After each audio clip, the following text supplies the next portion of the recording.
आज हम पढ़ेंगे अपने जावास्क्रिप्ट के ट्यूटोरियल में इस एरे मेथड के बारे में पढ़ेंगे। इस एरे किस तरीके से काम करता है ये हम देखेंगे।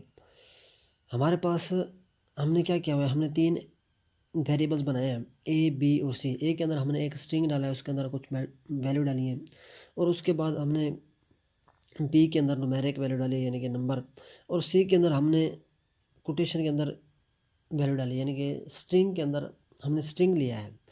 हमने एक एरे लिया है, एक न्यूमेरिक वैल्यू ली है और एक स्ट्रिंग लिया है। अब इन तीनों में से हमें कैसे पता लगेगा कौन सा एरे है, वो हम इस एरे के ज़रिए चेक करेंगे। यानी कि हम इस एरे के ज़रिए तीनों को चेक करेंगे और तीनों में से हमें क्या बताएगा, ट्रू और फॉल्स में ये जो हमें रिज़ल्ट देगा। जब हम बी के पास जाएंगे तो वो हमें बताएगा फॉल्स, जब हम सी के पास जाएंगे वो हमें बताएगा फॉल्स, जब हम ए के पास जाएंगे वो हमें बताएगा ट्रू। यानी कि ये ट्रू है, ये हमारा एरे है। प्रैक्टिकल करके देखेंगे। हम इसको डिलीट कर लेते हैं, ये जो है हमारा स्प्लाइस वगैरह। अब मैं इसको अगर सेव करता हूँ तो ये देखो कुछ इस तरीके से हमारे पास आ रहा है रिज़ल्ट जो है इसका। ठीक हो गया। यानी कि हमारे पास एरे है वेरिएबल नाम का, उसके अंदर मैथ, फिजिक्स, केमिस्ट्री, बायोलॉजी और कंप्यूटर लिखा हुआ है, और यहाँ पे हमने इसको डॉक्यूमेंट और राइट कराया हुआ है। अब इस हम थोड़ा सा हम ये भी लिख देते हैं कि हम कौन सा हेडिंग भी थोड़ी सी लिख देते हैं, एरे मेथड इज एरे। ठीक हो गया कि हम दोबारा एक वेरिएबल लेते हैं वाई नाम का,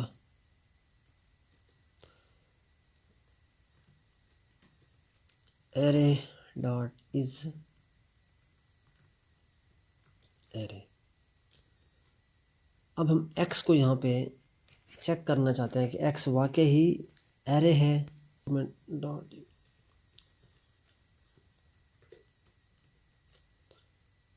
हम y को क्या कर देंगे, प्रिंट कर देंगे। ये जो हमने वेरिएबल बनाया y नाम का, इसको हम प्रिंट करेंगे। यानी कि हम चेक कर रहे हैं और इसके अंदर हमने क्या डाला, x डाला कि क्या वाकई जो x है क्या वो एक एरे है। तो सेव करते हैं तो ये देखें, ये हमें जवाब दे रहा है ट्रू, यानी कि ये वाकई ही एक एरे है। अगर हम यहाँ पे एक वेरिएबल्स और ले लें, z को प्रिंट कराता हूँ, किसको, z को, x के बजाय।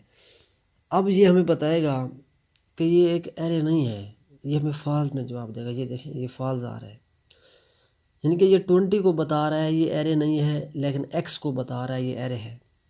जो z नाम का वेरिएबल है उसको बताता है ये फॉल्स है, x नाम को बताता है ट्रू है। यानी कि ये एरे है, ये एरे नहीं है। इस एरे मेथड हमारा इस तरीके से काम करता है। अगर मैं यहाँ पे स्ट्रिंग लगा दूँ,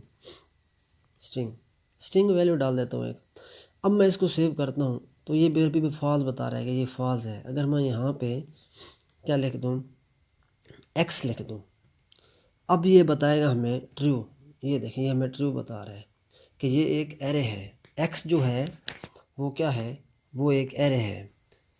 यानी कि इस तरीके से हम अपने इस एरे का यूज़ करके इसको चेक करते हैं कि हमारा एरे है कि नहीं है।